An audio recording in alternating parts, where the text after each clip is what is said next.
గాయత్రికి బలవంతంగా పెళ్లి చేయాలనుకున్న తాయారికి దిమ్మ తిరిగేలా మాధవ గాయత్రి పెళ్లి చేసిన మహాలక్ష్మి. ఇదంతా ఎలా జరిగిందో వీడియో ద్వారా చూసేద్దాం. వీడియోని అయితే ఎక్కడ స్కిప్ చేయకుండా చివరి వరకు చూడండి. వీడియో లైక్ చేయడం, షేర్ చేయడం మాత్రం మర్చిపోకండి. మొత్తం మీద ఇక మహాలక్ష్మి అయితే ఇంటర్వ్యూకి వెళ్తుంది. తీరా అక్కడికి వెళ్ళిన తర్వాత ఇక చక్రి ఫ్రెండ్ అయితే ఫోన్ లిఫ్ట్ చేయడు. ఏంట్రా ఫోన్ లిఫ్ట్ చేయవేంటి అని చెప్పేసి ఇక తన ఫ్రెండ్కి మళ్ళీ మళ్ళీ కాల్ చేసి ఆ తర్వాత తిడతాడు చక్రి అయితే. ఒరేయ్, ఏం చేయమంటావు? ఇంటర్వ్యూకి తీసుకురమ్మన్నావు, కరెక్టే, నేను తీసుకురమ్మన్నానని నువ్వు తీసుకొచ్చావు, కానీ అక్కడ పరిస్థితి ఏంటో తెలుసా నీకు? మా నాన్న రాడు అనుకున్నాను, వచ్చేసాడ్రా. ఇప్పుడు నేను ఎలా ఇంటర్వ్యూ కండక్ట్ చేయను? ఇప్పుడు నేను అలా ఫేక్ ఇంటర్వ్యూ కండక్ట్ చేస్తున్నానని మా నాన్నకు తెలిస్తే నాకు ప్రాబ్లం. ఇక ఆ మహాలక్ష్మికి తెలిస్తే మా నాన్నతో చెప్తుంది, అప్పుడు నాకే ప్రాబ్లం అని అంటాడు. ఒరే అలా కాదురా, ఇప్పుడు నేనేం చేయాలో అర్థం కావట్లేదురా అంటూ ఉంటే, ఏదో ఒకటి చెప్పి మేనేజ్ చేసుకో, నాకు తెలీదు అని చెప్పేసేసి ఇక అతను ఫోన్ పెట్టేస్తాడు. దాంతో ఇక ఏం చేయాలో అర్థం కాక చక్రి అయితే ఇక లోపల ప్యూన్ తోటి నాకు ఒక హెల్ప్ చేయవా అంటే, చెప్పండి సార్, మీరు మా సార్ ఫ్రెండే కదా అంటే, అవును అనగానే అక్కడ ఒక ఆమె నుంచొని ఉంది కదా, ఆవిడ దగ్గరికి వెళ్ళి మేడం దేనికి వచ్చారు అని అడుగు, ఇంటర్వ్యూ కోసం అని చెప్తుంది.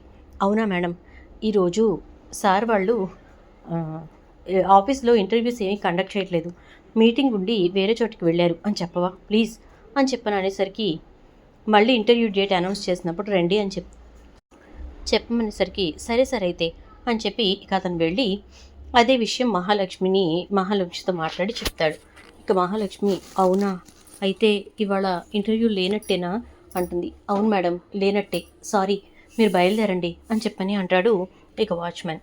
సరే అయితే అంటూ ఈయన ఎక్కడున్నాడు అని చక్రి చక్రి అని అరుస్తూ ఉంటుంది.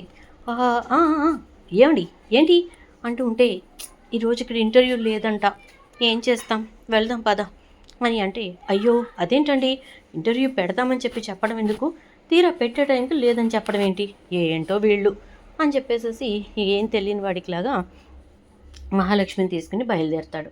ఇక అలా బయలుదేరిన తర్వాత డైరెక్ట్గా ఇక ఇంటికి వెళ్తారు. ఇంటికి వెళ్ళిన తర్వాత మీరు వెళ్ళండి, నేను ఒక కిరాయి ఎందుకు చూసుకుని వస్తాను అని చెప్పేసి మహాలక్ష్మిని పంపిస్తాడు. మహాలక్ష్మి ఇక లోపలికి వెళ్ళేసరికి మాధవ్ ఉంటాడు. ఏంటమ్మా ఏమైంది అంటే, సారీ పెద్ది అంటుంది. ఏమైందమ్మా అంటే, ఏం లేదు పెద్ది, ఇంటర్వ్యూ జరగలేదు, వాళ్ళకి ఏదో పనుండి మీటింగ్కి వెళ్ళారంట, సో ఇంటర్వ్యూ డేట్ మళ్ళీ చెప్తామన్నారు.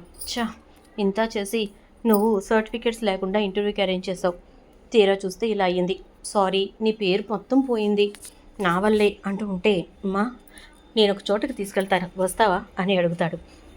అలాగే పెద్ది పద అని ఇక మహాలక్ష్మి మాధవ్తో కలిసి బయలుదేరుతుంది. మాధవ తన కన్స్ట్రక్షన్ చేసేటటువంటి, ఏంటి పెద్ది ఇదంతా అని చెప్పి మహాలక్ష్మి అంటుంది. ఇది నువ్వు కొత్తగా కన్స్ట్రక్ట్ చేస్తున్నదా అని అంటే, కాదు మహాలక్ష్మి అంటాడు. మరి ఏంటిది అని అంటే, ఇది నేను కట్టేటటువంటి ఇల్లు, అంటే నీలాంటి ఆర్కిటెక్ట్స్ ప్లాన్ గీసిస్తే నేను దాన్ని ఇలా కన్స్ట్రక్ట్ చేయిస్తూ ఉంటాను, ఒక రకంగా మేస్త్రిని అని చెప్పని అంటే ఒక్కసారిగా షాక్ అవుతుంది. అదేంటి అంటే, మరి చక్రి చెప్పింది మీరు పెద్ద ఆర్కిటెక్ట్ అని అనగానే, కాదమ్మా, మీలాంటి ఆర్కిటెక్ట్లు గీసిచ్చినటువంటి ప్లాన్ని నేను కన్స్ట్రక్షన్ చేస్తాను అంతే అని అనేసరికి ఇక మహాలక్ష్మికి చాలా కోపం వస్తుంది. ఇక వెంటనే, ఎందుకు పెద్ది చక్రి ఇట్లా చెప్పాడు అని అంటే, మాలాంటి పేదవాళ్ళ ఇళ్లల్లో నువ్వు ఉండవేమో, ఇక అలాగే ఒకవేళ నువ్వు ఇక్కడ ఉండకుండా వెళ్ళిపోతే ఇబ్బందుల పాలవుతావని చెప్పి అలా చెప్పాడమ్మా, వాడి తప్పు ఏమీ లేదు, కాకపోతే దాన్ని ఇక్కడి వరకు కంటిన్యూ చేయటం నాదే తప్పు అని అంటాడు. లేదులే పెద్ది, నేను బాధపడతాననే కదా నిజం చెప్పలేదు, పర్వాలేదు అని అంటూ ఇక చక్రి దగ్గరికి వెళ్తుంది. వెళ్ళి ఇక చక్రిని పిచ్చ కొట్టుడు కొడుతుంది మహాలక్ష్మి. ఇక అలా కొట్టిన తర్వాత, ఆగండి దయచేసి నేను చెప్పేది వినండి, మీ కాళ్ళు పట్టుకుంటానండి బాబు అని చెప్పేసి చక్రి అయితే మహాలక్ష్మిని బ్రతిమలాడుకుంటాడు. ఇక పరిస్థితి అర్థం చేసుకున్న మహాలక్ష్మి, సరేలే ఎలాగూ నిండా మునిగినోడికి చలేంటని ఇంతవరకు ఉన్నాను, ఇంకా ఈ ఒక్క విషయంలో నేను కాంప్రమైజ్ కాలేందేముంది, సరే ఏదో ఒకటి కానివ్వండి అని చెప్పేసేసి అంటూ ఇక మహాలక్ష్మి సైలెంట్ అయిపోతుంది. ఈలోపు ఇక ప్రతిరోజు ఇంటికొచ్చి వెళ్తున్నటువంటి గాయత్రితోటి బాగా ఫ్రెండ్షిప్ ఏర్పడుతుంది. ఇక ఒక రోజున గాయత్రి అయితే మహాలక్ష్మికి ఫోన్ చేస్తుంది. చెప్పు గాయత్రి అని చెప్పని అంటే, ఏం లేదు, నాకొక పెద్ద కష్టం వచ్చింది. మాధవ్‌కి ఫోన్ చేస్తుంటే మా బావ ఫోన్ లిఫ్ట్ చేయట్లేదు అంటుంది. ఏమైంది అంటే, మా అమ్మ సడెన్‌గా ఏమైందో తెలీదు. ఎవరేమన్నారో కానీ ఇప్పుడు అర్జెంట్‌గా నాకు పెళ్లి చేయాలని చెప్పేసి పెళ్ళికొడుకు వాళ్ళు రేపే వస్తున్నారు. రేపు నీకు పెళ్లి అని చెప్పి చెప్తోంది. నాకేమీ అర్థం కావట్లేదు. ఏం చేయాలో తెలియట్లేదు అని చెప్పనంటుంది. ఏంటి? రేపే నీకు పెళ్ళంటోందా? అదేంటి? ఏం ఏర్పాట్లు చేయకుండా అని అనేసరికి, ఏమో ఏర్పాట్లన్నీ జరిగిపోయాయి అంటుంది. ఇక్కడ కాదంట పెళ్లి. నన్నెక్కడికో తీసుకెళ్ళి అక్కడ పెళ్లి చేస్తుందట అని అనేసరికి, అవునా? సరే అయితే నువ్వు ఒక పని చెయ్యి. మాధవకి అదే పెద్దికి ఈ విషయం చెప్పకు. చెప్పకుండా నేను చెప్పినట్టు చెయ్యి. సరేనా అంటుంది. ఏం చేయాలి అనేసరికి ఇక మహాలక్ష్మి ప్లాన్ చెప్తుంది. సరే అయితే అనేసి గాయత్రి అంటుంది. అన్న తర్వాత ఇక నైట్‌కి మాధవ ఇంటికి రావడంతోటే పెద్ది ఎక్కడికి ఏంటి అని అడగకుండా, ఎందుకు ఏంటి అని అడగకుండా నేను చెప్పింది చేస్తానంటే నేనొక పని చెప్తానంటుంది. ఏంటో చెప్పమ్మా అనగానే, నువ్వు అర్జెంటుగా నీకున్న వాటిట్లో మంచి బట్టలు వేసుకో. ఆ తర్వాత వెళ్తూ వెళ్తూ మనం షాపింగ్ చేసుకుని ఒక జత బట్టలు కొనుక్కోవాలి. ఈ రెండిటి తర్వాత మనతో పాటు అదిగో ఆ కార్ డ్రైవర్‌ని కూడా తీసుకెళ్దాం అని అంటుంది. ఎక్కడికమ్మా అంటే, చెప్తాను కదా నువ్వు పద అని చెప్పని అంటుంది. సరే అయితే కాస్త వంటది చేసేసి బయలుదేరదాం అంటాడు. అందరికీ వంట చేసేస్తాడు మాధవ. ఈలోపు గాయత్రి మహాలక్ష్మికి ఫోన్ చేసి, నువ్వు చెప్పినట్టే రెడీ అయిపోయాను.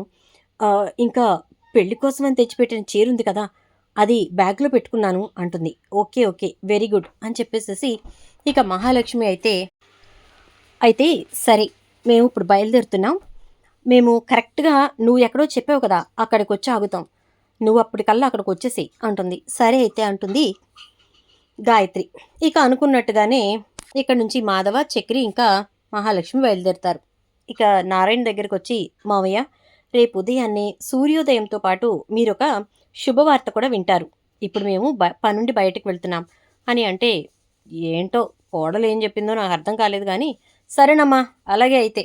నేనైతే నువ్వు తెచ్చిన ఈ డ్రెస్ని ఊరంతా అదే నీకు చక్రి తీసుకొచ్చిన ఆ నైట్ డ్రెస్ నేను వేసుకున్నాను కదా, ఊరంతా చూయించాను.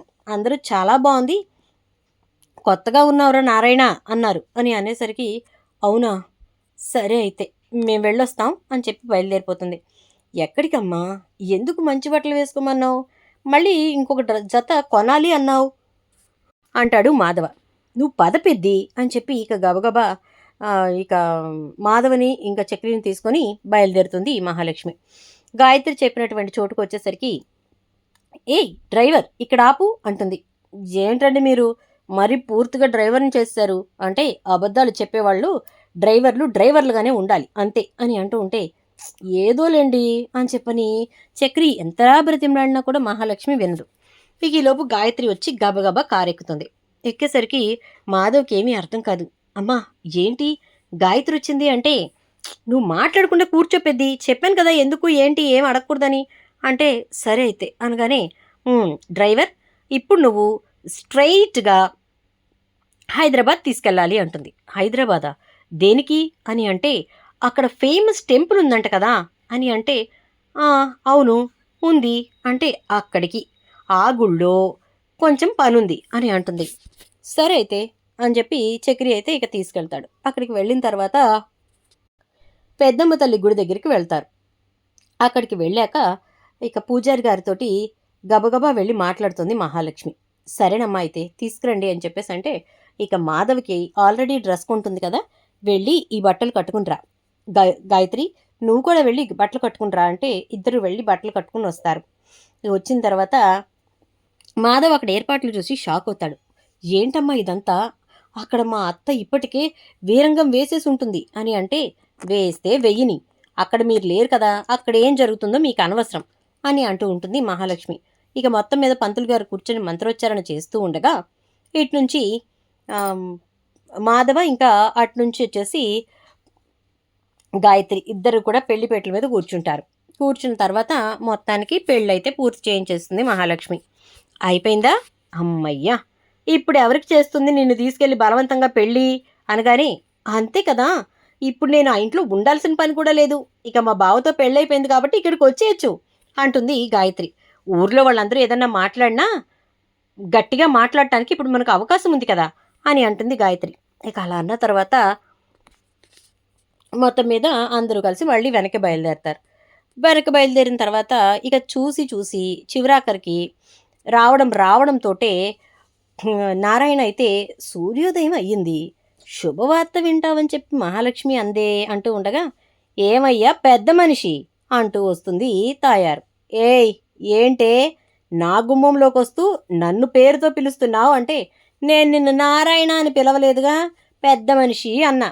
నువ్వేమన్నా పెద్ద మనిషివా అని అనేసరికి, మరి కానప్పుడు నా ఇంటికెందుకు వచ్చావే అని చెప్పని అంటాడు నారాయణ. నా కూతురు ఎక్కడయ్యా అని అంటే, నీ కూతురు నాకేం తెలుసు అంటాడు. ఇంట్లో దాచిపెట్టుకుని ఏం తెలుసు అంటావా, రాత్రంతా నా కూతుర్ని నీ ఇంట్లోనే ఉంచావు కదా అని అంటే, ఏం మాట్లాడుతున్నావి నువ్వు అంటే, ఊరంతా వెతికాను, పిల్ల ఎక్కడా కనిపించలేదు, ఆఖరికి ఎతకాల్సింది నీ ఇల్లే అనగానే, రా వచ్చి ఎత్తుక్కోవే, లోపల ఉందేమో చూసుకో అని చెప్పని అంటాడు నారాయణ.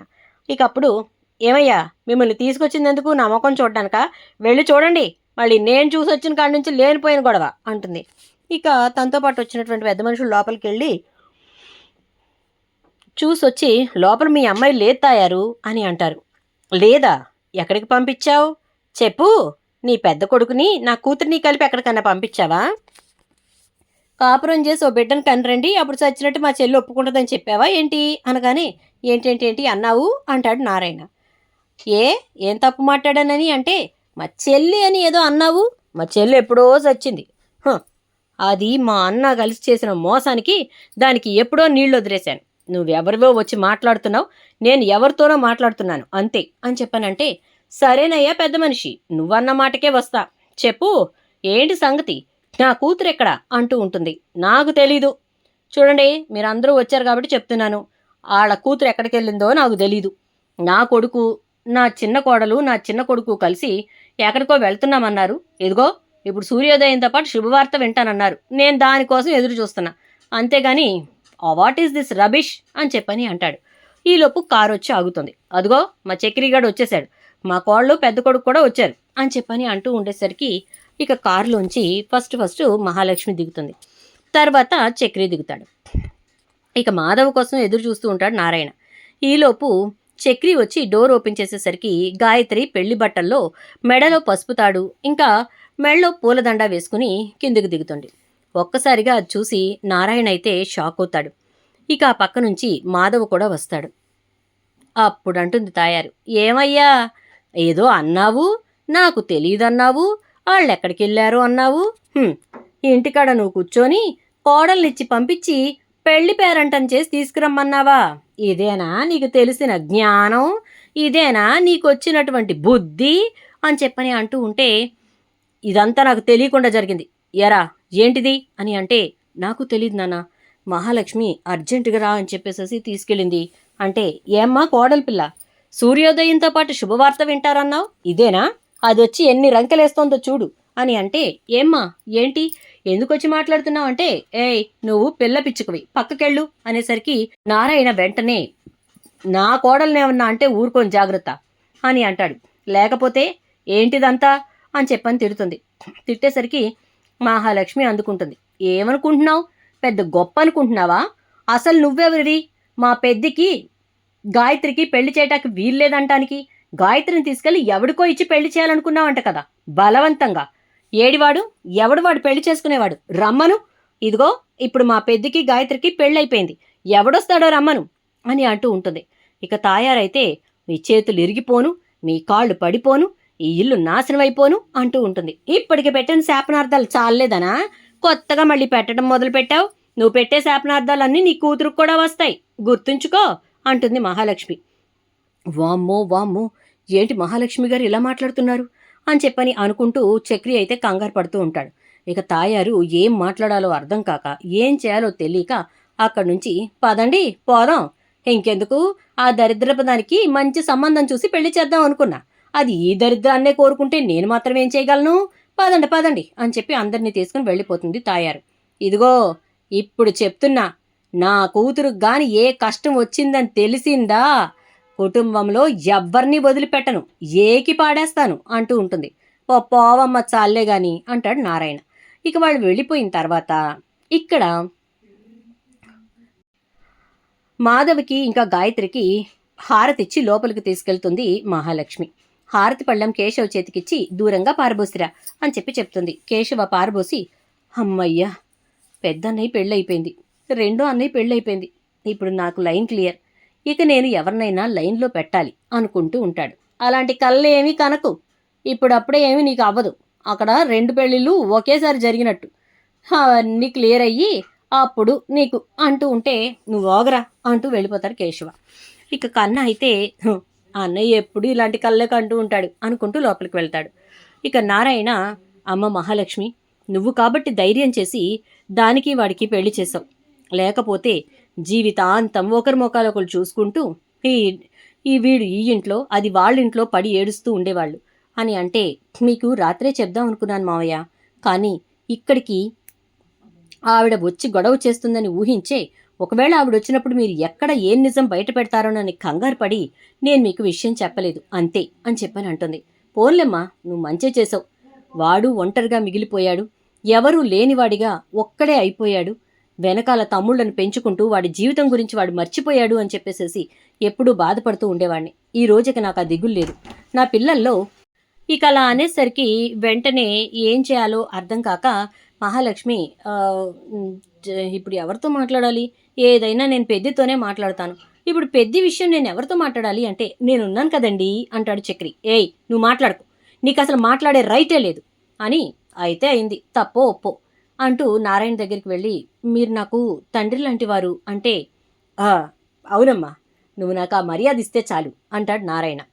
అయితే ఇప్పుడు మరి పెద్దికి గాయత్రికి మొదటి రాత్రి ఏర్పాట్లు చేయాలి కదా అని చెప్పని అంటుంది.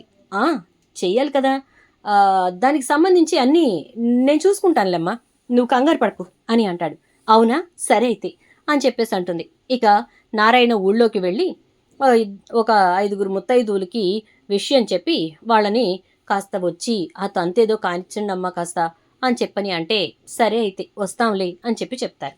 వాళ్ళందరూ కూడా తాయారు దగ్గరికి వెళ్ళి, మీ అన్నయ్య వచ్చి ఇలా చెప్పెళ్ళాడు అంటే, అక్కడ ఉన్నది నా కూతురు అయిపోయింది, అదే బయటదైతే గుమ్మం ఎక్కితే కాళ్ళు ఎరగొడతా అని ఉండేదాన్ని, అక్కడ నా కూతురు కదా ఉన్నది, వెళ్ళండి ఏం చేస్తాం, ఎన్నేళ్ళని నేను మాత్రం ఆపగలుగుతాను, ఆపాను ఏమైనా ఉపయోగం ఇచ్చిందా, లేదు కదా అని తాయారు వాళ్ళని వెళ్ళనిస్తుంది.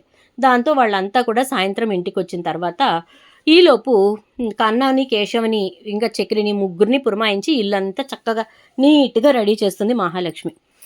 లైట్లతోటి చక్కగా వెలిగిపోతున్న ఇంటిని చూసి నారాయణ చాలా సంతోషపడతాడు.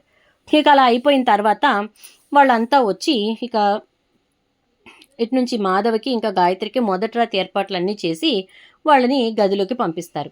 అలా వాళ్ళు గదిలోకి వెళ్ళగానే ఇక మేము వెళ్ళొస్తాం నారాయణ అని అంటే, అలాగేనమ్మా, చాలా థ్యాంక్స్ వచ్చినందుకు అంటూ ఉంటే మహాలక్ష్మి, ఒక్క నిమిషం ఉండండి అని చెప్పేసి గబగబా లోపలికి వెళ్ళి పళ్ళెంలో 5 తాంబూలాలు తీసుకొచ్చి, ఇంతకంటే మేమేమి ఇచ్చుకోలేం అంటుంది.